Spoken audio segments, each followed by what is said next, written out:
Hello everyone, my name is Rick Garcia and I'm a coordinator in New Student Connections here at the University of South Florida. New Student Connections, or NSC, is a resource to support you throughout your time as a BULL, whether by connecting you to resources to help with academics or helping you build community and make friends. I'm very excited to welcome you to our How to College virtual chat, where we hope y'all will be able to learn more and get your questions answered regarding a number of academic and institutional topics. In a moment here, I'm going to turn it over to our peer advisor leaders, also known as PALs. But before I do, let me tell you a little bit more about them. Part of New Student Connections, PALs are a team of student leaders that are here to help you during your time at USF by giving you some individualized support and connecting you to resources on campus. Each week, these virtual chats will be hosted by 2 different PALs, so y'all will have a chance to connect with some of the great student leaders that are interested in helping you as the new and current BULLs. The first PAL joining us is Carla, who's a 4th-year student majoring in psychology, and Carla is also joined by Morgan, who's a 2nd-year student majoring in health sciences and psychology. Take it away, all. Thanks, Rick. Like he said, I'm Carla, and I'm excited to be here with you. I'm a 4th-year student majoring in psychology with a minor in criminology, and I'm from Tampa, Florida. Today, we'll be learning about all things about academic advising, including what academic advising is, how it works at USF, and tips for successful academic advising sessions. By the end of this session, you will have some great tools and information about academic advising. That is right, Carla. I'm Morgan, and I'm a 2nd-year student from Jacksonville, Florida, and I am majoring in health sciences and psychology. I don't know about you all, but I'm really excited to learn more about academic advising, which I think is a super crucial key to your time at USF. We have an amazing guest here with us that is one of the experts on campus when it comes to this topic. So please allow me to introduce Dr. Melissa Irvin, the Assistant Dean of Advising and Analytics in the Office of Undergraduate Studies. We'll be in great hands learning more from her. Thanks, Morgan. I'm really glad that all of you guys tuned in tonight to learn a little bit about academic advising and how to make sure you maximize your time with your academic advising in your sessions. So I'm going to go over a few tips to help you know and understand what advising is, and then give you some suggestions as well and tell you a little bit about our great technology too. So let's jump right in. What is academic advising? Well, academic advising is a collaborative relationship between a student and an academic advisor that empowers each student to learn and identify meaningful goals, learn important information about their institution, and make informed decisions about their college experience. Now, the most important word in that definition is the word collaborative.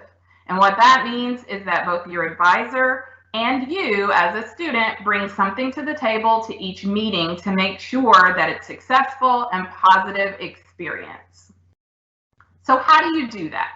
What does your advisor do and what do you do? Well, there are 4 different things I want to go through for what does my advisor do. So first off, explaining USF academic policies and requirements is a very important part of an advisor's responsibility. There are lots of policies and processes and guidelines and requirements that are a part of your time here as a student. So as you meet with your advisor, they'll help you navigate those, learn those, know when to apply those, and give you an opportunity to ask questions if you don't understand how they work. Secondly, your advisor helps you to make an academic plan, and that academic plan is to help you connect the courses that you take to your career goals and your personal goals. So whether you plan on going to grad school or you have a job picked out that you want to start day 1 after your graduation, we want to make sure that you're in the right major, taking the right classes. Also, another really important part of that is a lot of the learning experiences that you have as a student happen outside the classroom too. So those other great experiences like study abroad or undergraduate research are a part of the conversation that you have with your advisor that you want to connect to your academic plan too. They'll help you with that. Advisors also connect students with university resources. Your advisor will be a very important resource that you meet with multiple times throughout your time at USF. But there are many other offices and individuals here on campus that are designed to help you, just like the Office of New Student Connections. And your advisor is a great place to start when you're looking for those different offices, or sometimes they'll just make recommendations. Last but not least, the most important thing your advisor does is listen. They want to listen to you. They want to listen to learn about your goals, your interests, your strengths, because the more they know about you and they learn about you, the better advice they can give to help you maximize your time as a student. So now that we've talked about what the advisor does, what do you do as a student in your advising meeting? Well, you have to share. That means you come in and you share those academic and career interests. Just like I mentioned earlier, the more your advisor knows about you and what your goals are and your interests and your plans, it'll make each bit of advice they give you more personalized and more beneficial to you. So think about how you can effectively share with your advisor.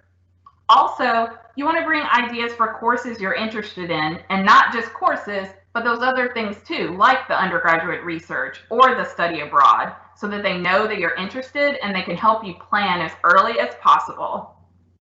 Also, be ready to ask questions about the policies and the requirements you don't understand. That is an important part of being an effective partner in your meetings with your advisors. I know we spend a lot of time in colleges telling our students, especially our new students, that you're an adult and it's time for you to take responsibility for your journey and your experience at the university. But it's also important to remember that you can still ask questions and reach out for help when you need them. It's just like when your car breaks down. Most of us can't pop open the hood and figure out how to fix a car. So we call a tow truck, or we call our parents or a friend or AAA, because we know those are the people that will have the next steps or maybe the skills to help us figure out what to do next. Make sure you remember that and you aren't afraid to ask for help.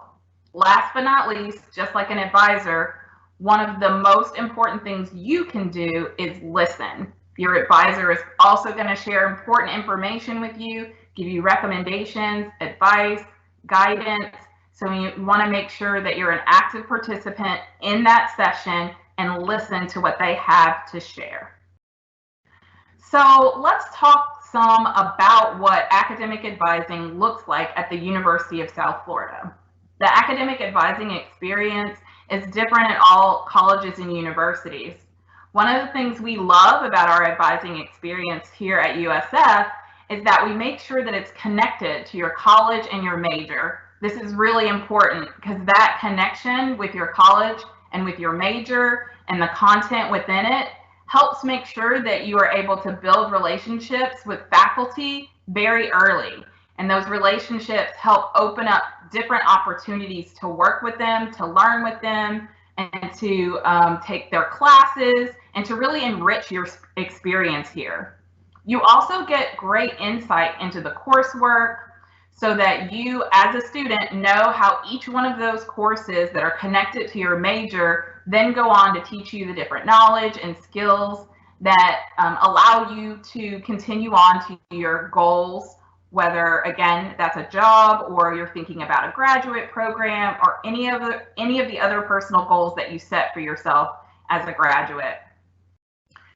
Lastly, colleges have lots of specific opportunities that they design for their students based on different majors and programs and interest areas. There might be ambassador programs, co-op and internship opportunities, lots of speakers that they bring in externally, alumni experiences, and all of those are geared to enrich the specific experiences of the students who are in their major. Because your advisor is connected to your college, that makes sure that you get that information firsthand and you don't miss out on any of those excellent and special opportunities. So you can see on this screen, I'm showing all of the different colleges. Each one of those has an advising team that is connected with that college that knows how to support the majors that are within that college. So now that we know the structure of advising at USF, how do you actually plan for an advising meeting? Well, there are 3 key questions that you need to make sure that you know right off the bat. Who is my advisor? How do I get a meeting, and how does my advisor communicate? Because each college has different majors, they have different numbers of advisors, and they're placed in different locations, you have to know this information as it's specific to your individual college. So what does it mean when it says, who is my advisor? That means sometimes advisors are assigned to specific students. That might mean that they're assigned to a specific major, or they're assigned to you because you're a first-year student.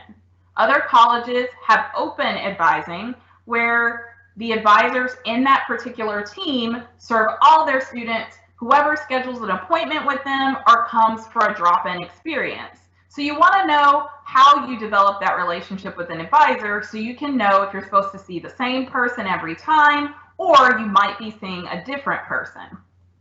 Secondly, understanding how you set up a meeting with advising is another important way to make sure that you don't miss out on any opportunities.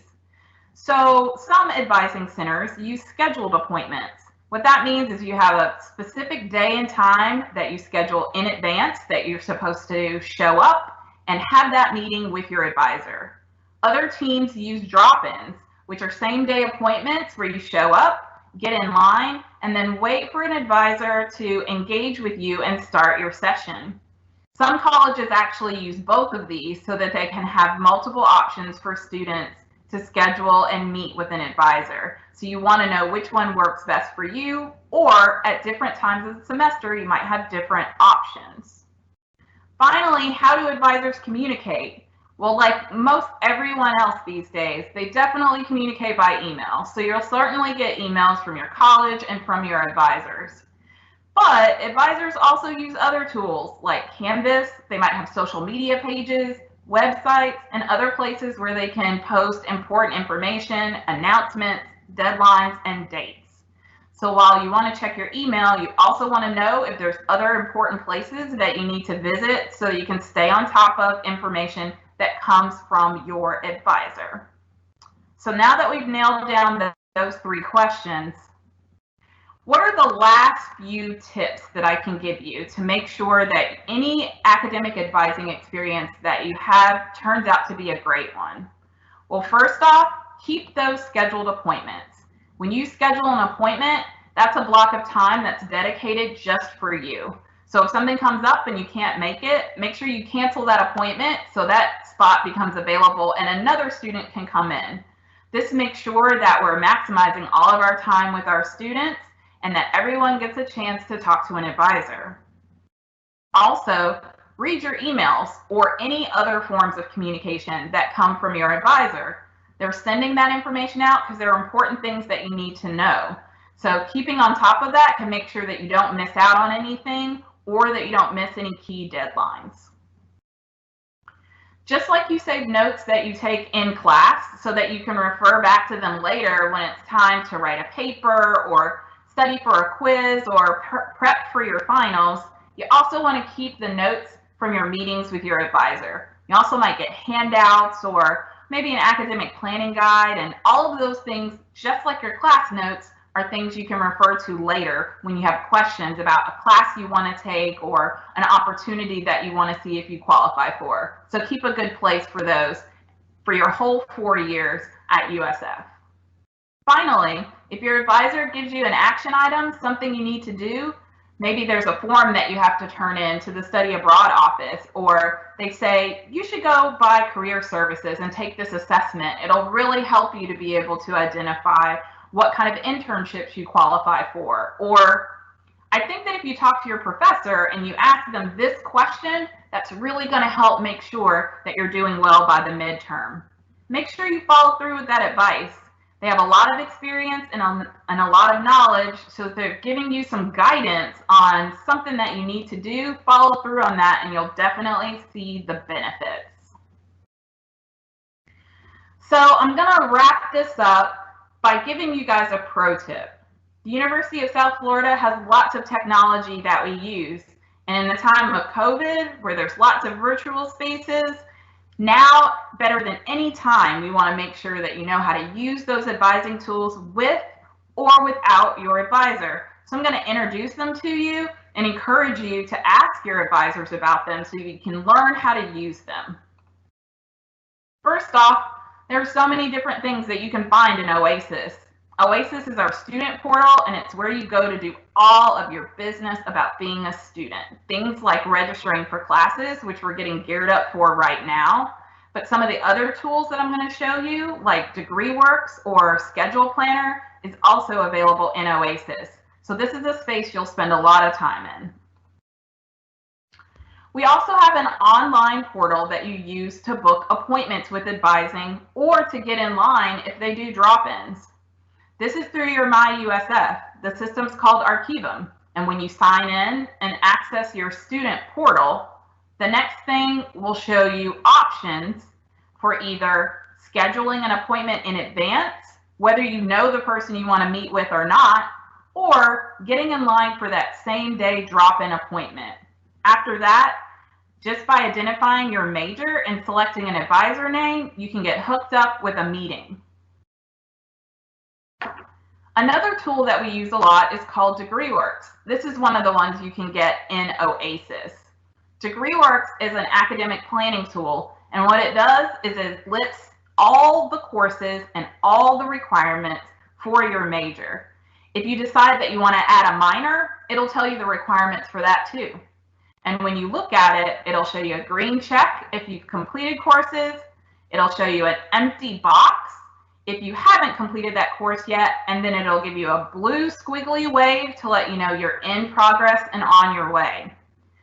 This tool can get a little complicated, so if you have questions, make sure that you talk to your advisor about it. In fact, you should go ahead and talk to them about it, because this will be a huge resource to help you through the next 4 years. Advice, I've told you what academic advising is. I've given you some insight on how you can build a relationship with your advisor, laid out what advising looks like at USF, and even showed you some of the technology we have. You've got your first action items in your instructions on how to get off on the right foot with your advising experience.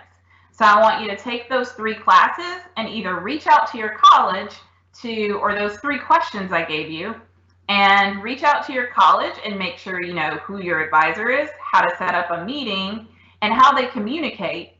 The other thing you can do is check out this website, and it'll tell you the website for all of the academic advising teams that we have available, and you can find out some of the same information there. So I really appreciate you taking the time to listen. I hope you started your first set of academic advising notes here at USF. So I'm going to hand it back over to the NSC team and get ready to answer all of your questions. All right, thank you so much for that wonderful presentation, Dr. Irvin. I know I learned a lot that I think will be really useful in the future. And like Dr. Irvin just said, we will now be transitioning into our Q&A portion. So if you're still thinking about questions to ask, definitely don't hesitate to drop them in the chat. And it looks like we've already got some coming in. So the first one is, when should I be meeting with an advisor and how often? Great questions.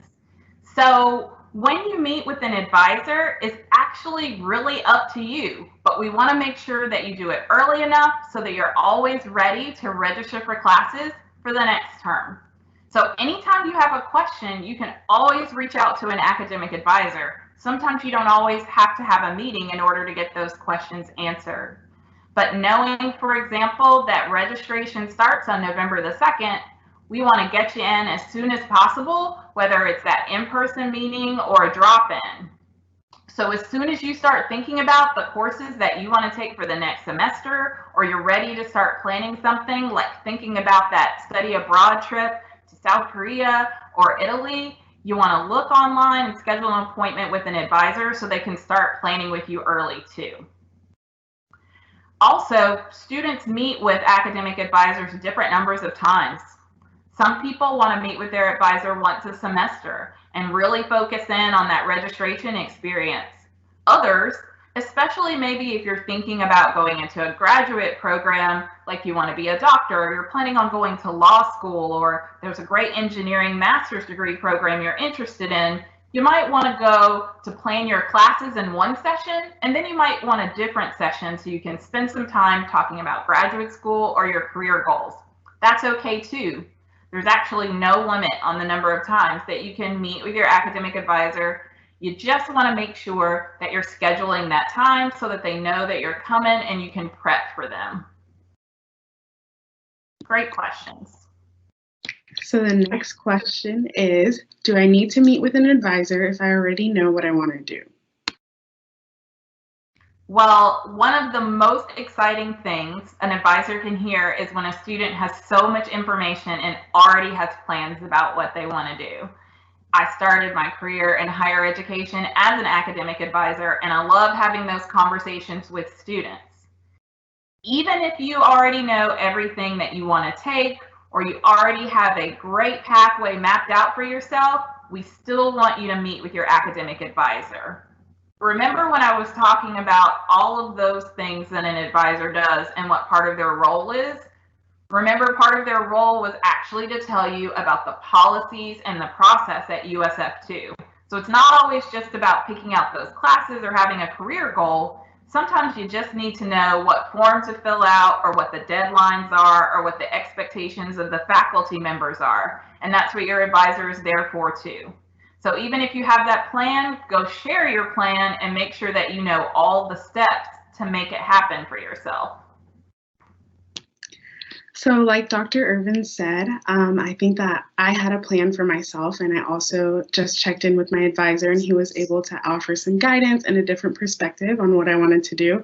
So I think you should always just double check and see if there's a different way or a better way to go about what your plan is, and check in with your advisor with that. All right, and our next question here is, if I have two majors, do I have two different advisors? That's also a great question. So if you'll remember in my presentation, I talked about how the structure of academic advising at USF was set up to be connected to the college. So if you decide to have two majors, you'll definitely have two advisors. You have one primary major, and then you'll have your second major that's connected to that new major. Sometimes it's in a different college, but that's only if your major is actually located in another college. If you decide to add a minor onto your major, you'll also get a different person to talk to. Again, that's all about making sure that you know everything that's connected to that particular program, and that you know about all the opportunities that are available in that specific college. So each time you get the best, most up-to-date, and the highest level of expertise about that college's experience. So if you decide to have two majors, you'll have even more time to spend with an academic advisor to make sure you're on the right track. And I want to take an opportunity just to add on to this question here. Since I am a double major, I do have two different advisors in different colleges. So it's an interesting process, but I also think it is really helpful, because a lot of times I'll go to my main health sciences advisor first and ask them a general question, and he'll guide me in the direction of if I need to meet with my second major advisor, or if I need to meet with a whole different advisor depending on what the program that I'm interested in is. So I think it's definitely helpful to have two different resources from two different perspectives that also help out there. So the next question is, do I have to meet with an advisor? Like, is it mandatory to do so? Great question. So our first year students are required to meet with an academic advisor. Once you get past your first year, colleges might have different requirements on if you have mandatory meetings, but it's really important that you talk that through in your first year so that you can have a plan.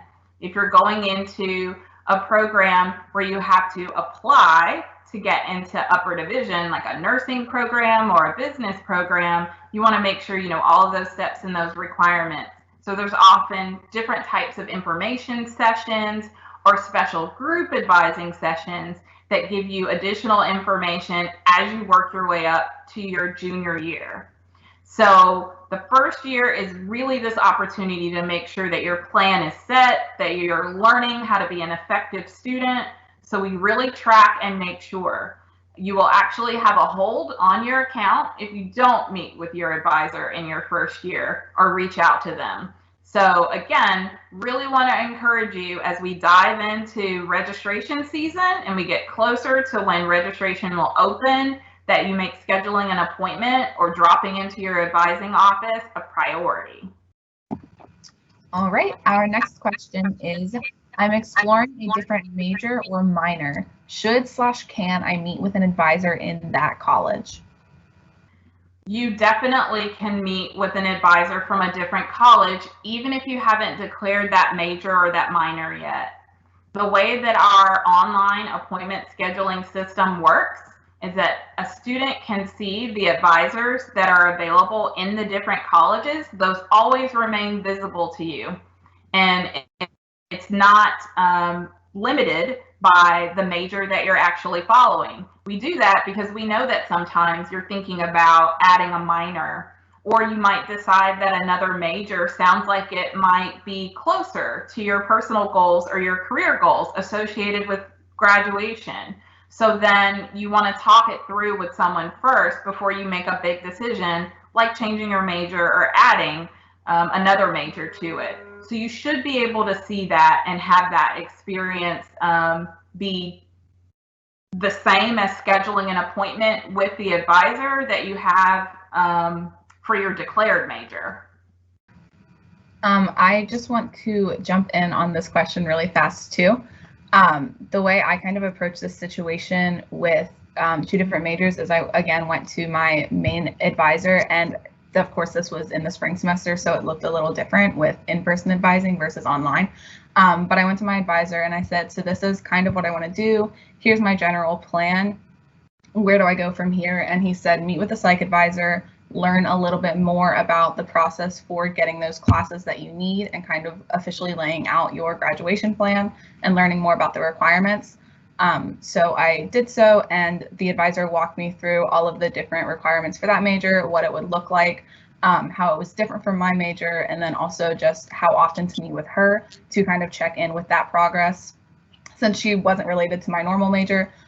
So it's a separate thing, but again, like I said earlier, it's definitely really helpful to have that second advisor so you can kind of bounce your ideas for that major off of someone as well. Awesome. Okay, the next question is, are there any suggestions for talking points to bring to a meeting with an advisor? I'm not quite sure where to start. Absolutely. Anytime that you are meeting with your advisor, be prepared for them to ask you some sort of question that starts out something like, well, how are things going this semester? And again, I started my time in higher education as an academic advisor, and the most dreaded answer that we would hear is that awful four-letter word, fine. So anything that you can do to start thinking about how you can really talk about how your experience is going. How are you doing with studying? How are you enjoying your classes? You also want to think about sharing those strengths and those interests that I talked to you about.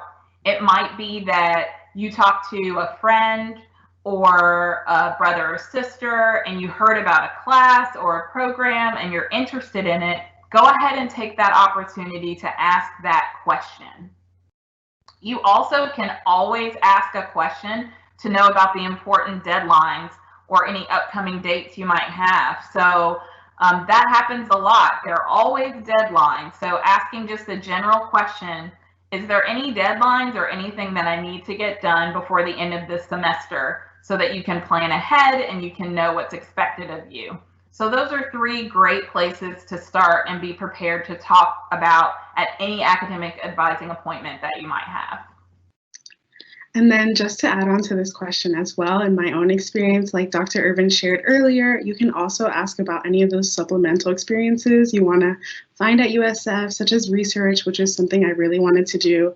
And my advisor was able to help me maybe find any opportunities that were on campus and work through a plan on how to first jump into research and what that all looks like, or studying abroad. So those are also some great questions to bring in as well. All right. Our next question is, I didn't have much luck getting an advising appointment during the summer. Do you have any advice? Yes, absolutely.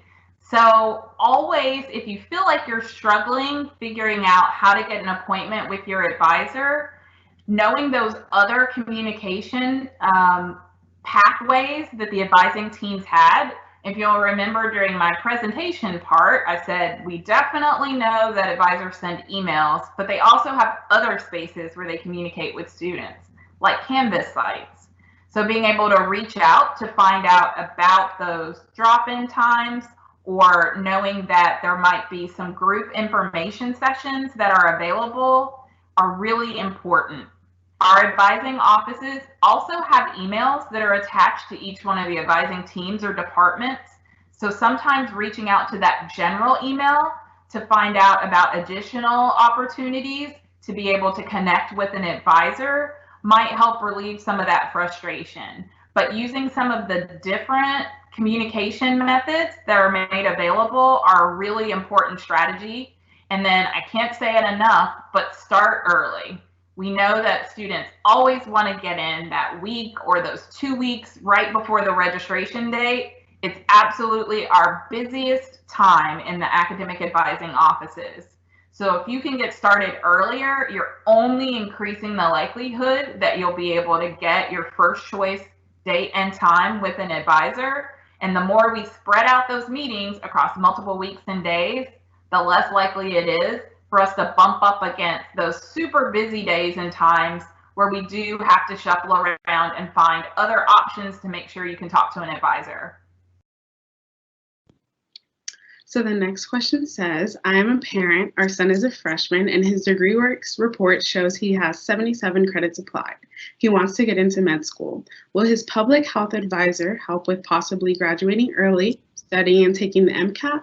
We've heard med school wants students to take specific classes, again, at the college level, even though they were taken in an IB.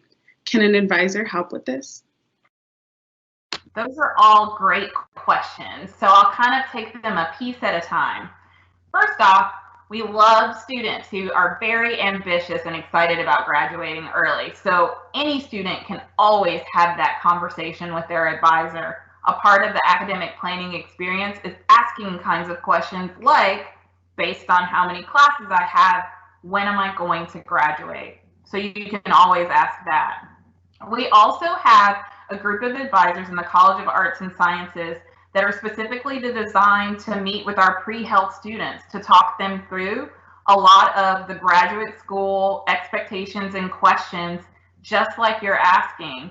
So not only does your son have a public health advisor, but there's a team of advisors who actually spend a lot of time learning about and working with, advising and supporting students who are interested in applying for graduate health professions programs. One of the things that USF does for students who are interested in that pathway is we actually invite a lot of graduate programs to come to campus.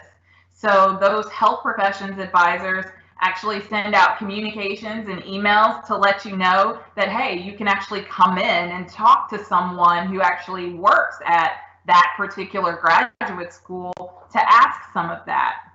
When it comes to the classes that are required to get into our graduate programs, each graduate school is going to be very different, just like the undergraduate process. We know about their general requirements, but sometimes those specific schools will have specific requirements. So part of the process of preparing to apply to medical school is doing the exploration to think about what medical schools you want to apply to, and then getting that assistance to kind of drill down and find out, okay, what does this specific medical school want? So you start with those prereqs, and then you take the exploration and do that college search, that graduate school search process, just like you do for undergrad, just a little bit more intensely with graduate programs. Advisors spend a lot of time working with students to give advice on that, whether they are major advisors or those pre-health advisors. So many different offices and individuals that can support through that graduate school process. All right, and I definitely just want to add on to this question as someone who came in with dual enrollment credits and who is also graduating early.